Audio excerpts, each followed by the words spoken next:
Ahora bien, vamos a darle la palabra a nuestro primer invitado, que es el arquitecto Raúl Molina, quien se desempeñará como viceministro de Gobernanza y bajo Dina Boluarte como un tiempito como jefe de gabinete técnico, 5 semanas. Jefe de gabinete técnico. Pero en fin, es una experiencia de haber estado en la presidencia de Dina Boluarte. Las últimas veces que hemos conversado, usted ha insistido en la fragilidad de este gobierno y en la conveniencia de que finalmente se decida, a como lo propuso inicialmente vía proyecto de ley, no uno sino dos, a favorecer el adelanto de elecciones, lo cual supone naturalmente que el Congreso esté de acuerdo y que vote una ley. ¿Cómo cree usted que ha impactado el discurso pronunciado por la señora Boluarte, presidenta de la República, habida cuenta de que ha enfatizado acciones hasta el año 26? Sí, claro, y ha enfatizado la celebración apoteósica de la batalla de Ayacucho en el 24, ¿no? Eso es para diciembre del próximo año, sí. O sea, todo el mundo ha comentado la inusitada longitud del discurso y la profusión de propuestas y supuestos cumplimientos que ha detallado en ese discurso, además repitiendo muchas cosas sobre los temas de salud, seguridad ciudadana, regresado y regresado y regresado.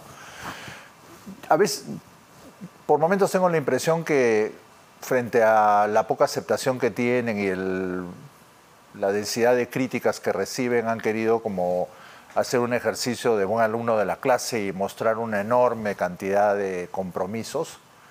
Sin embargo, hay dos cosas que son inevitables resaltar. O sea, la presidenta propone un pacto de reconciliación, propone convocar al acuerdo nacional, pero sigue calificando que los hechos de diciembre y enero fueron un intento de desestabilizar la democracia. Y también dijo que aquellos que protestaron el 19 de julio, con todas las limitaciones que tuvieron los hechos del 19 de julio y los días siguientes, son sectores de oposición al gobierno, ¿no? Entonces la pregunta del millón es ¿cómo puede concretarse un pacto de reconciliación nacional si ella sigue considerando que las personas que se han movilizado son solo personas que tienen intención desestabilizadora y omite el enojo ciudadano y la frustración ciudadana frente a la situación, ¿no? Entonces, lo primero que debería haber hecho la presidenta es incluir algunas cosas más allá de volver a repetir que confía en el Ministerio Público y los resultados de las investigaciones. O sea, un pacto de reconciliación es un hecho político y el hecho político tendría que ser abonado con gestos políticos. Yo no sé si el Acuerdo Nacional va a tener éxito en lograr una convocatoria que no sea la de los gobernadores, que están inevitablemente obligados a coordinar con el Ejecutivo. Hay partidos políticos también, universidades, sindicatos, ¿no? Los que están en el acuerdo, sí. Pero lo que dijo en el discurso es, la idea es convocar a todas las personas que estuvieron involucradas en las protestas. El premier lo detalló, lo precisó al día siguiente o subsiguiente, ¿no? Para fin de agosto, dijo, antes de fin de agosto, ¿no? O sea, ya intentamos eso en enero, ¿no? Lamentablemente se cruzó los hechos de Juliaca y después mi posición, que fue parte de lo que precipitó mi salida, fue no es posible un diálogo, hay que instalar una mediación que prepare un diálogo posterior. Nada de eso se ha hecho, no se ha nombrado una comisión independiente, como propuse varias veces y algunos otros lo han sugerido, para investigar los hechos. No hay ningún gesto de reconocimiento que separe la paja del trigo. Sin ninguna duda que en los hechos de diciembre y enero ha habido gente que tenía intención desestabilizadora en la democracia, pero no podemos decir que todos lo eran. Sin ninguna duda que los hechos del 19 han sido más pequeños, pero tampoco se puede decir que están limitados a sectores de oposición del gobierno. Creo que hay una simplificación y una lectura insuficientemente precisa del desagrado que tiene la población hoy día con la democracia y con su gobierno, ¿no? ¿Ha salido fortalecida pese a todo de esa ceremonia y de ese fin de semana o no? Fin de semana que incluye la elección de la mesa directiva en el Congreso, ¿no? O sea, yo diferenciaría lo que ellos pueden creer que sí, que han salido fortalecidos con la realidad, ¿no? O sea, la situación hoy día para la gente está igual. Lo que pasa es que en provincias la percepción que se recoge y se recogió en las semanas anteriores es la gente ahora está muy ocupada en enfrentar su situación económica, muy ocupada y fuera de Lima sabemos que ese 80% de economía informal es mucho mayor porque Lima es más formal que el resto del país. Entonces yo creo que la población en este momento está pensando y ocupada en su cotidiano, entonces eso puede hacerles creer que han salido fortalecidos, pero de verdad, Fernando, yo creo que no tienen ningún elemento más allá de la capacidad de proponer algunas cosas que dudo que se concreten. Por ejemplo, una idea muy interesante que hay en el discurso es esta de titularizar recursos para inversión en infraestructura.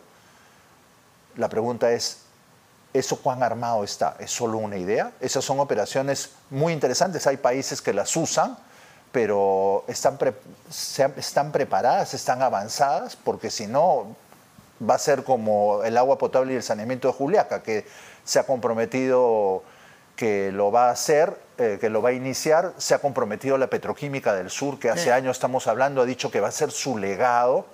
Bueno, y la pregunta del millón es... El ministro de Minas y dijo que para fin de año sale la licitación. O sea, que entonces desarrollen lo que ha anticipado ella en el discurso y den algunos signos de que eso es una propuesta realista, ¿no? Que efectivamente va a salir, porque sabemos que la petroquímica está relacionada, condicionada a una alternativa viable, técnica y financieramente viable para llevar gas al sur, sea por la costa, sea por la sierra. Y los departamentos del sur muy difícilmente van a aceptar una alternativa que vaya solo por la costa, dejando al Cusco y a Puno fuera. Los cusqueños no van a aceptar eso jamás. Lo que nos dijo el ministro de Minas es que naturalmente ellos son plenamente conscientes de que es chocante que regiones cercanas al lugar donde está el yacimiento de Camisea no dispongan de una conexión adecuada de gas para el uso doméstico. Así es. ¿No? Entonces, el diseño del proyecto inicialmente estuvo mal pensado, además del tema de corrupción, y la pregunta es, ¿lo van a resolver en un año? Lo que no se ha resuelto desde Toledo. Entonces, creo que hay muchos ofrecimientos, o sea, cuando escuchaba el discurso decía, tengo que acordarme, y de todas mis notas, 28 de julio que viene, a ver cuánto va a poder decir que ha cumplido. Y eso no es un problema solo de ella. ¿Tiene por si acaso copia de las 72 páginas? Sí lo tengo, pero suelo tomar notas de los discursos presidenciales. Entonces, yo creo que ha habido un afán de llenar páginas de páginas con ofrecimientos y, como digo, supuestos cumplimientos, y lo que está en juego es la verdadera capacidad del Estado y en particular de su gobierno de poder cumplir con eso, ¿no? Usted forma parte de los que creían que era la oportunidad para cambiar, hacer cambios importantes en el gabinete, comenzando por su cabeza el señor Otárola. Esto no ha tenido lugar. No, y con el cambio de la ministra de Salud me he dado cuenta de que probablemente están teniendo problemas para conseguir personas que pudieran aceptar colaborar con el gobierno desde fuera, ¿no? O sea, en algún momento, en alguna entrevista anterior, creo que no fue acá, y me atreví incluso a usar el adjetivo endogámico, ¿no? O sea, no, es difícil que ahora puedan pensar en una figura que acepte el premierato en la situación que tiene el gobierno. Confíe que la vanidad, siempre hay gente, sí. Estimulan vocación. Pero no va a ser fácil una figura con el perfil que necesitaríamos, salvo que piensen reclutarla dentro de los actuales ministros, ¿no? Ahora, yo creo que la combinación Premier Otárola, ministra Boluarte, es una combinación que desde la perspectiva de ella, Otárola, presidenta Boluarte, lapsus curioso, perdón, discúlpenme, que me disculpe la presidenta. Presidenta Boluarte es una combinación que va a ser difícil de romper porque... Bueno, las embajadas son destinos usuales para autoridades que... No, pero es que yo digo más de la perspectiva de ella, ¿no? O sea, esa profusión de contenidos la ha armado PCM. Depende mucho del premier Otárola para llenar de contenido su gobierno. Y creo que va a ser difícil que ella se desprenda en el corto plazo de él, salvo que suceda algo que precipite esa salida. Y ahí se va a enfrentar al desafío de conseguir un premier o una premier que pueda llenar el espacio. Yo creo en un perfil totalmente distinto de premier que le podría servir al Perú, una persona convocante, una persona que sea capaz de irse a Puno y sentarse en la Plaza de Armas a esperar que vengan a hablar con él. Eso es lo que si yo tuviera un cargo de responsabilidad lo hubiera hecho hace rato. Pero hay nombres, ¿Se le ocurre darle algún contenido, algún rostro a ese perfil genérico? Prefiero no decir nombres, pero creo que... ¿Por qué? ¿Por qué? No, porque creo que es difícil pensar personas que yo pueda imaginar que estén dispuestas a entrar a un gobierno con un nivel de rechazo de más de 80%. Bueno, pero un político verdadero y de raza justamente asume esos desafíos. Se habla, por ejemplo, sobre Mariano González. ¿Tiene el perfil? ¿Dialogante? ¿Plaza de armas? Por eso es que no quiero mencionar nada. Bueno, se abstiene usted. De acuerdo. Entre tanto, lo real es que del discurso lo que ha llamado más la atención son las propuestas sobre seguridad ciudadana. Fue la parte más importante y ahí destaca una iniciativa de las varias. Policía de seguridad. Policía de orden y seguridad. ¿Tiene una opinión sobre eso? No entiendo muy bien por qué plantean una ley para crearlo, porque si es crear un nuevo servicio dentro de la Policía Nacional, no necesitan una ley. La LOPE dice clarísimo que para organización interna el Ejecutivo tiene iniciativa. Sí, salvo que esté... Hay una modificación de las exigencias para entrar a la Policía Nacional. Ya no se pasa por las escuelas, ¿no? Por una parte. Y por otra parte se quiere promover un debate y lo razonable en ese caso es que pase por el Congreso. No me he puesto a leer, te confieso, el proyecto de ley con detalle, pero si solo es crear un nuevo servicio, ha habido épocas... No, pero es 40.000 personas. Pero, Fernando, en el periodo de Humala, si no me engaña la memoria, durante un periodo, por la necesidad de votar policías a la calle, se aminoraron o se densificaron los periodos de capacitación de los policías para poder votar muchos más, si no recuerdo en el periodo que estuve con César Villanueva en la PCM. Entonces, si son medidas de optimización de servicios, así como se crea una Dirección Nacional de Contraterrorismo u otra contra las drogas, se podría crear una policía más básica. O sea, dentro de las normas de la Policía Nacional, esas unidades que usted salvo que sea una institución nueva, por policías graduados de la manera que corresponde. Acá se trata de una manera de reclutar completamente diferente. Eso es lo que es diferente. O sea, no van a hacer carrera, exactamente, no van a hacer carrera, van a ser contratos temporales. Ese es el cambio sustantivo y eso es lo que origina, ya que mencionaste hace un rato a Mariano González y a varios que son más especializados en ese tema, han planteado sus dudas sobre la pertinencia de esta propuesta. A mí no me queda muy claro. En algún momento me hice también la pregunta que alguien le ha hecho al ministro del Interior, o sea, ¿quieres crear serenos dentro de la Policía Nacional? O sea, un cuerpo que está un poquito más calificado que los serenos y les vas a dar armas.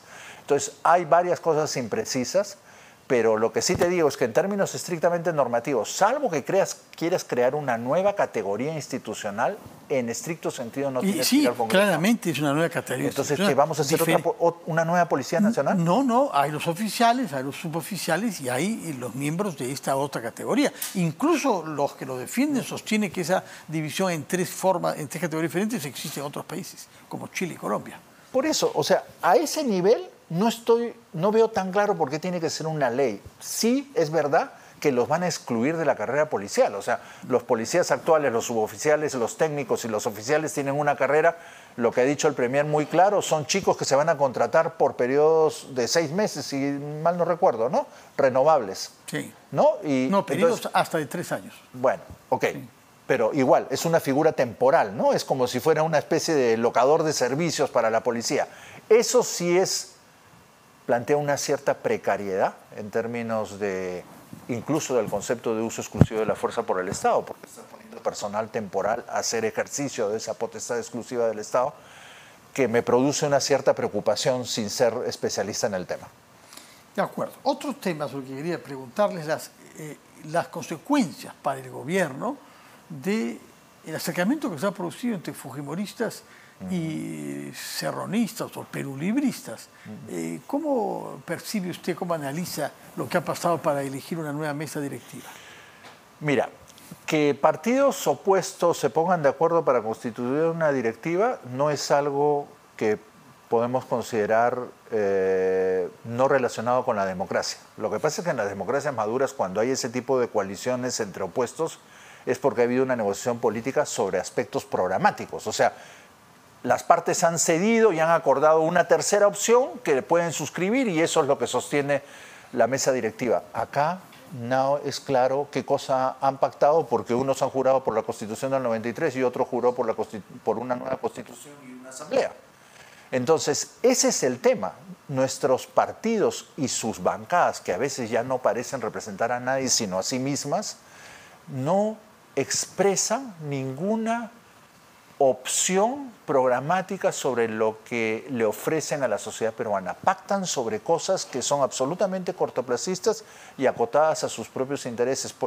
O sea, el concepto repartija me molesta un poco porque sí es aceptable una mesa directiva entre izquierda y derecha en un congreso, pero sobre un pacto de contenidos que en este caso no hay, porque no tienen contenidos, ninguna de las bancadas, con excepción tal vez de los fujimoristas.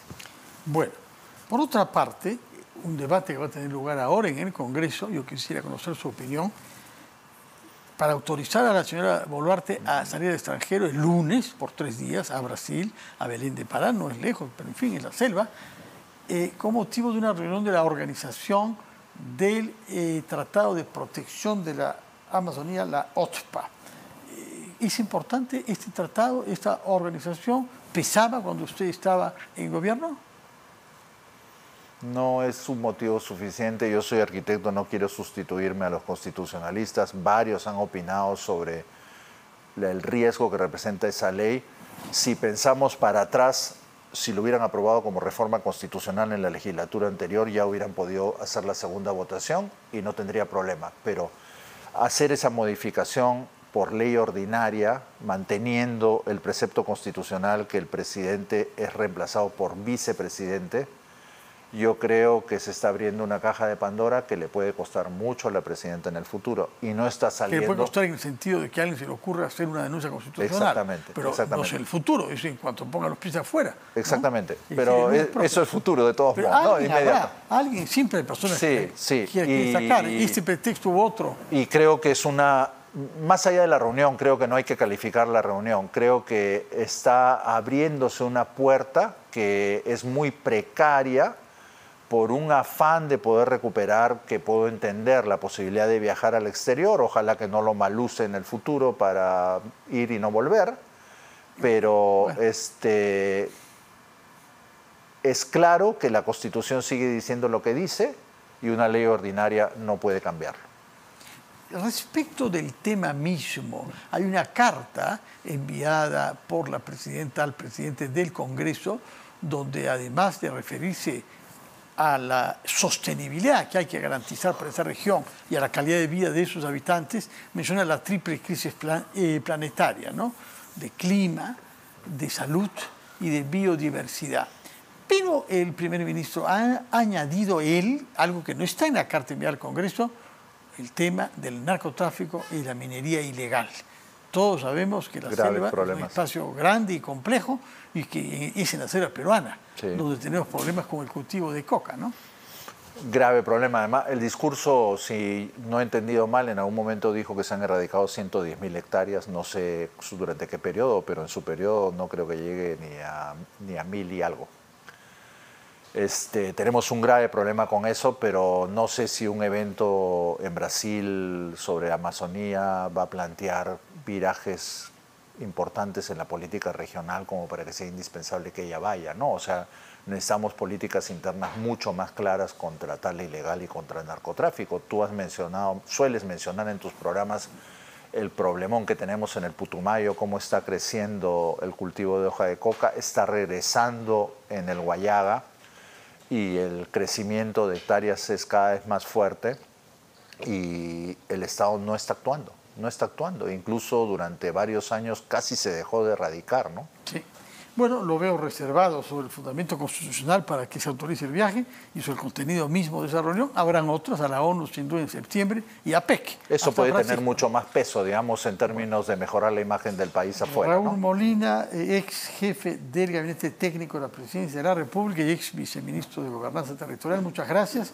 Y quedan algunos temas pendientes, proyectos sobre petroquímica en el sur, explotación petrolera en la costa de la Libertad y varias cosas, pero será motivo de otra reunión con usted. Muchas gracias por su presencia y muy buenas noches.